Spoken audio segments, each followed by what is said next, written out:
Shri Vrindavan Dham ki jai, Shri Mayapur Navadvip Dham ki jai, Shri Jamuna Mai ki jai, Shri Ganga Mai ki jai, Shri Jalangi Mai ki jai, Bhakti Devi ki jai, Tulsi Maharani ki jai, Ekadashi Vrata ki jai.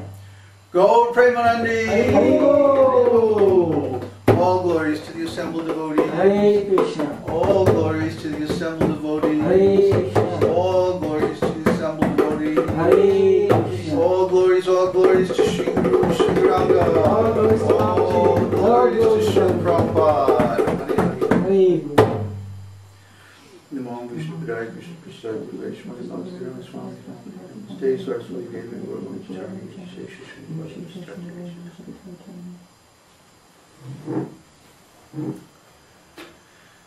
So, welcome to another one of our Sunday Satsang.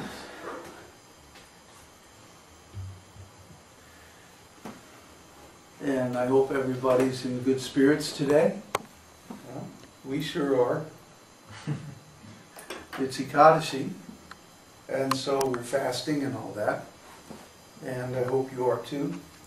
If it's Ekadashi today in your part of the world, if not, whenever it comes around, because it's very auspicious. It's like Tulsi Maharani here.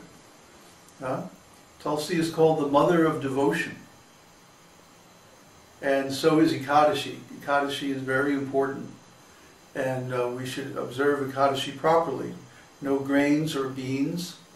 And try to eat very simply as possible. Of course, the best thing is to fast completely if you can. I never can, though. I have to eat something. So I just eat a little yogurt and fruit, or just a little fruit, tapioca or something like that. By the way, was that tapioca in the yogurt this morning? No. What was that? I don't know.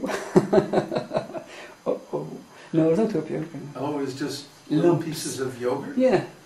Oh, that was nice. It was nice texture. Was it? Yeah.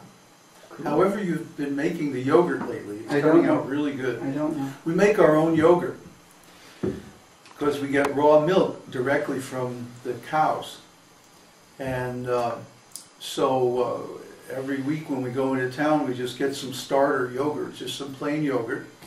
And then we put a little bit, we boil the milk, and when it cools down to the right temperature, we put a little bit of yogurt to start it. And then put it in a thermos and put it out in the sun. And it stays nice and warm all day long, and it makes yogurt. So then we save that overnight and eat it the next day. It's not good to eat yogurt at night. Warm milk is better at night. Yogurt is good in the morning. So since we get our milk in the morning, we make the yogurt in the day and then save it until the next morning. Like that. That's our milk program. Oh, and then there's the cheese. We have the world's most delicious natural cheese, right from the cows. It's so fresh. I mean, it's literally right out of the pot, and we take that cheese and make quesadillas, which, if you don't know what that is, it's a tortilla with a layer of cheese on it, which is then melted in the pan, and then we put another tortilla over it with tomatoes and cucumber and all kinds of spices, and I'm getting hungry just thinking about it. Yeah, thanks. Let's talk about something else for a while. Thank you. We've had some very interesting talks lately in the last few weeks, and especially even the last few days, based again on Vedānta-sūtra. Vedānta-sūtra is turning out to be a gold mine of insights into the Vaishnava philosophy. And so today I'd like to talk again about the two pillars of Vedanta. We always talk about how our process of knowledge, our epistemological process, is by deduction, and how material science and so many speculative philosophies use induction. So what exactly is the difference between deduction and induction? And why is inductive reasoning always speculative? And why is deductive reasoning superior to that? So superior that it's used by the Vedas. Well, let's give an example of inductive reasoning. Florian? Well, okay, there was. Florian, you have to come over here, I have to come and over. then you have to speak into the microphone, where nobody's going to be able to hear you.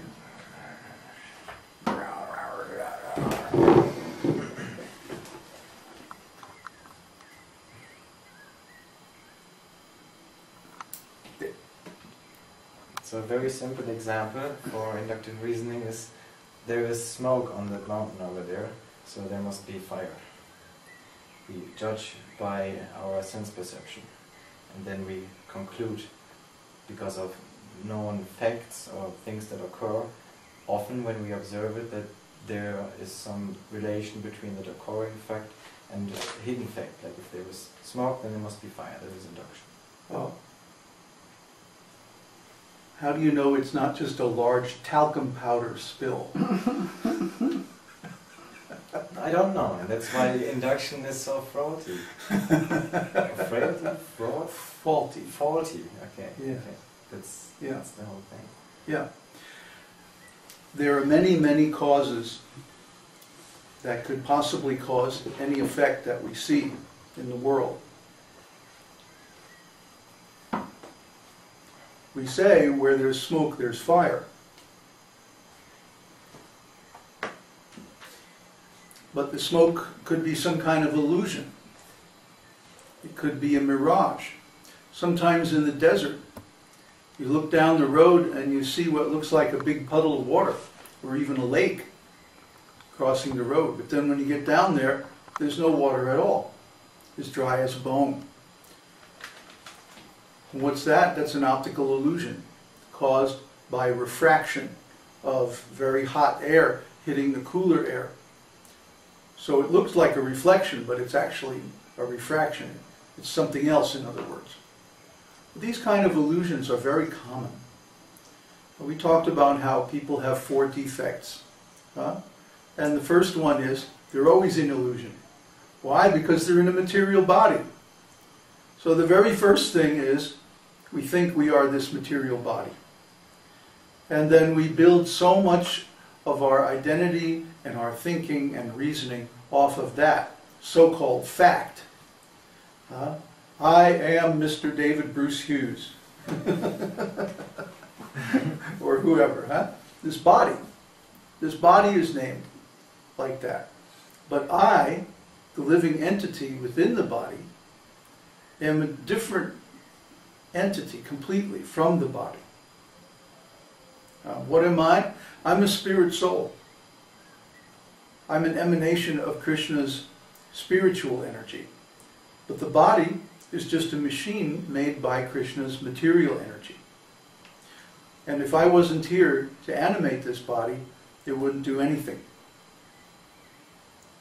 So, we see that the process of induction is always faulty. The scientists look at some star that they see in their telescope, millions and millions of miles away, or even millions of light years away, in some other galaxy. And then they start speculating all kinds of stuff about it. Oh, it's this type of star, and it was born in this type of cloud of gas, and then it goes through these different stages of evolution, and then eventually it turns into a nova. They don't really know. They call themselves empiricists. And they say that we can't be sure about anything unless it's verified by empirical observation. Yet, they make so many speculative leaps of faith based on their assumptions. And we always find this with inductive logic, that there's some assumption involved which isn't necessarily true. Let's take that example of the smoke again. We see the smoke on a faraway place and we say, oh, well, there must be a fire up there. Maybe in most cases that's true in this material world, in the macroscopic world. But as soon as we go away from that, either to the smaller world of chemicals and atoms and things like that, or to the larger world of the universe, or what to speak of the physical world, if we try to apply the same process in the spiritual realm, it always leads to false conclusions. For example, we say, well, we don't see God anywhere. Huh?